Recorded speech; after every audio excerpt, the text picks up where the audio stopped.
This week has been truly exciting. I heard from a 90-year-old husband who, like my husband, vacuums as a part of his act of love and service. And I heard from a mom who listened to Christmas music when her child requested it this week instead of regular bedtime music, without arguing that it is March, because she loves her child.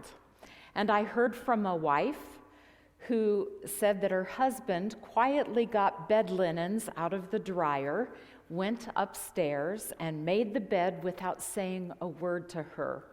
She asked him if this was because of the sermon last week about acts of service, and he just grinned. One wife tended to her partner's favorite decorative perennials, even though they are not her favorite. And your acts of service are helping all of us to feel more love. I know that the stories you shared with me brightened my week. We are talking about love language here during Lent at UCC, various ways that people give and receive love, and how we can better express our love to the people in our lives. Last week's love language was acts of service, doing tasks to serve another person's need or desire with a positive spirit out of love for them. And I mentioned that my husband, Eric, is an expert at acts of love.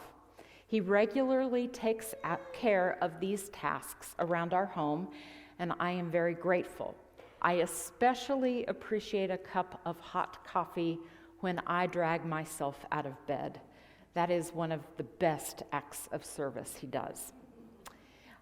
Today or last week, if you didn't receive a heart, it is to remind you to carry with you all during the Lenten season to do acts of love, whether it is a gift, like we're going to talk about this week, or an act of service, like we talked about last week, or other things that we'll talk about in the future weeks, to carry with you in your purse, your billfold, your pocket, to remind you that this is the time of year to do extra things to love those around you, not just your family, but friends and people you don't know. Self-sacrificial love during this Lenten season. So, as you've heard, today's love language is giving and receiving gifts. And if you couldn't see, the children were out here blowing bubbles and enjoying the gifts that Paul gave them. This love language I know quite a bit about. I'll let you decide if gifting is my love language, and it's okay if you laugh a little bit with me about some of the oddities that, a friend of mine might have. This friend, we'll say, carries a Christmas list in her purse all year long. It has her ideas in pencil, purchased items with a check mark, highlighted items that have been wrapped, and if she has finished purchasing for a person, their name is highlighted in a different color. This process begins on December 26th every year. My friend, give gifts to her children, her nieces and nephews on every holiday, including Valentine's Day, Easter, the 4th of July, the beginning of school, and Halloween. My friend begins wrapping Christmas gifts in September or October. Each year has a different motif with a color scheme, various matching ribbons and paper combinations, ornaments and picks for each bow, and a handmade bow on each package, because after all, the wrapping is part of the gift. If my friend, travels internationally, she is likely to leave clothing and shoes in hotels so that she can pack gifts to bring home When her children were in college, and now that her nieces are in college, she sends bi-monthly care packages to them with homemade gifts and snacks. And still in her late 50s, she makes multiple homemade cut-out valentines for every person in her extended family and mails them as if she were in grade school. Now, I realize that there's counseling available for people who are obsessive about these things. It's just that my friend really loves them, and she could quit giving gifts at any time, she says. Sure. So, a gift is something that you can hold in your hand and say, look, he was thinking about me, or she remembered me. You have to be thinking about someone to give him or her a gift. And as Paul said, the gift itself is actually a symbol of the thought it took. Gifts are visual symbols of love expressed. But the visual symbol is more important to some people than to others. I was shocked when we were dating and Eric picked me up on Christmas Eve that first year and wanted to go shopping at 7 p.m. because he had not yet determined what he was going to get for his family for Christmas morning, a few short hours away, since my friend and I shop all year long. The difference between people's attitude about gifts also explain why some people never take off the ring they exchange on their wedding day, and other people don't even wear a wedding band. Now, of course, gifts can be purchased or found or made. They don't have to be expensive, but they are an investment in the relationship that is invaluable. If someone you love has gifting as their love language, giving gifts to them help them feel loved, and it speaks to them of something even deeper, and that is their value to you. Of course, the important thing here is not the gift. Hear me. The value is not the gift. It is the emotional love that is communicated by the gift. And our gospel lesson for today makes that very clear. In the Gospel of Mark, the disciples of Jesus are often portrayed as bumbling around. They're not truly understanding what Jesus is doing or why he's doing it. He has to redirect them on a regular basis. And in today's traditional word, the disciples have failed once again to understand Jesus' words about his impending death. But an unnamed woman has recognized the truth, and she anoints him with costly oil. It's printed in your bulletin if you'd like to follow along.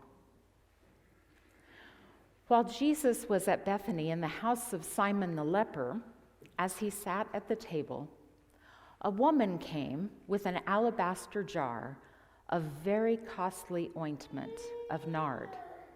And she broke open the jar and poured the ointment on his head. But some were there who said to one another in anger, "Why was this ointment wasted in this way?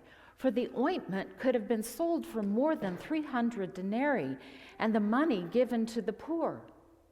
And they scolded her. But Jesus said, "Let her alone. Why do you trouble her? She has performed a great service for me. For you always have the poor with you, and you can show kindness to them whenever you wish. But you will not always have me. She has done what she could. She has anointed my body beforehand for its burial. Truly, I tell you, wherever the good news is proclaimed, in the whole world, what she has done will be told in remembrance of her. Jesus defends the woman's action against those who criticize her in the name of the poor. Now, hers is a lavish gesture, breaking and pouring out the entire vial of expensive ointment, rather than using, in the tradition of anointing someone, just a few drops. She is compared by the biblical commentators to the widow who gave all she had as an offering. These two women are contrasted in the gospel to those who are not generous and do not understand what Jesus came to do. Jesus says that this woman is going to be remembered whenever the gospel is preached because she recognizes and honors Jesus with a gift. Now, for someone whose love language is gifting, there is an intangible gift that sometimes speaks even louder than a physical gift. It is a gift of self, the gift of one's presence. Gary Chapman, who wrote the book series that we're studying, said, being there physically when someone you love needs you speaks loudly to a person whose primary love language is gifting.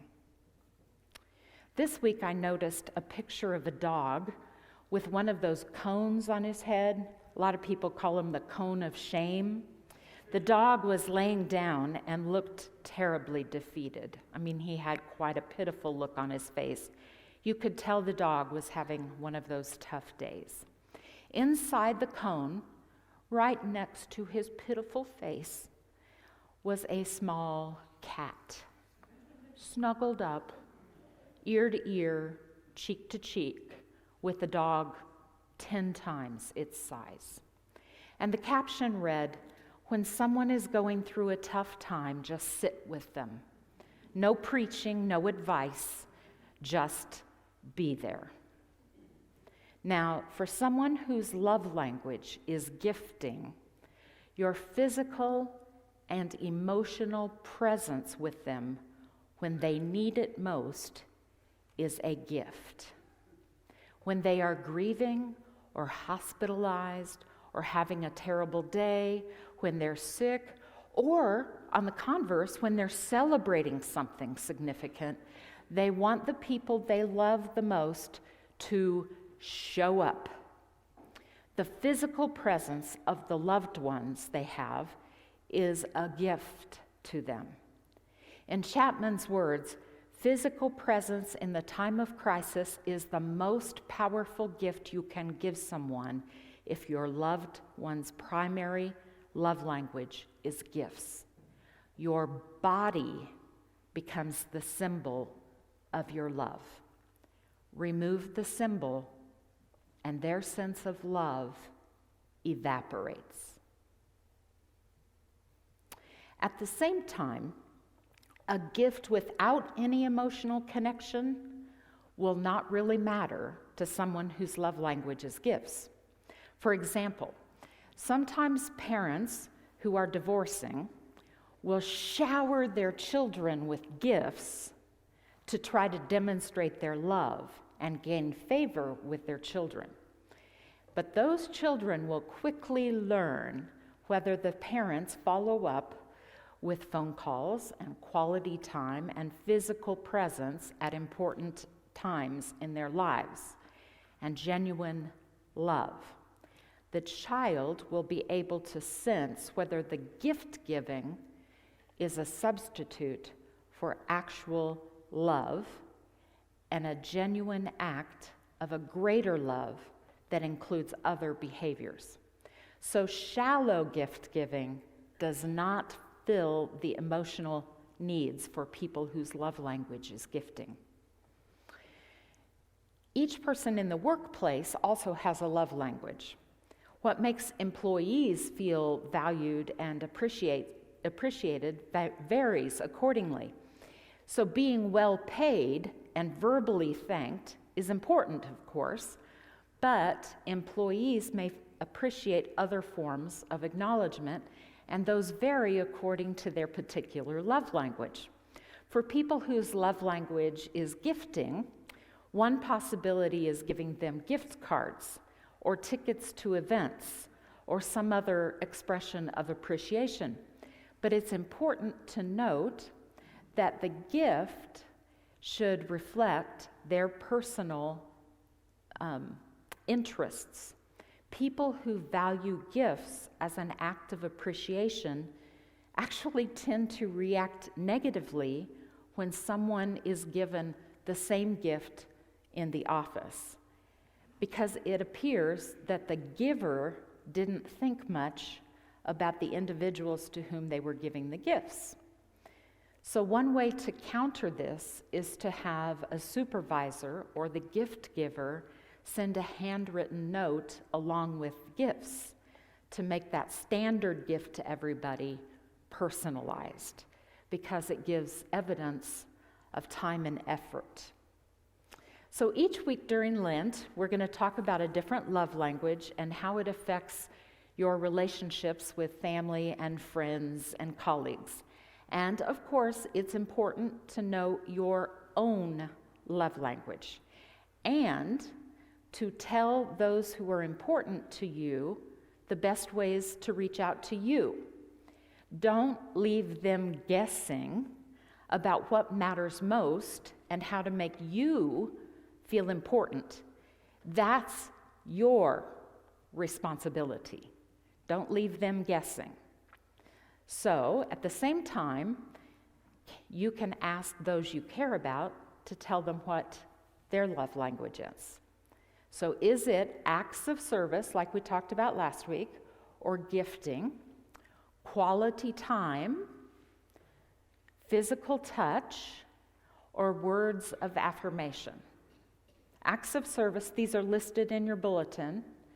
Receiving gifts, quality time, physical touch, or words of affirmation. Does everybody have a sense what your top or second love language might be? You have a sense of that? Okay.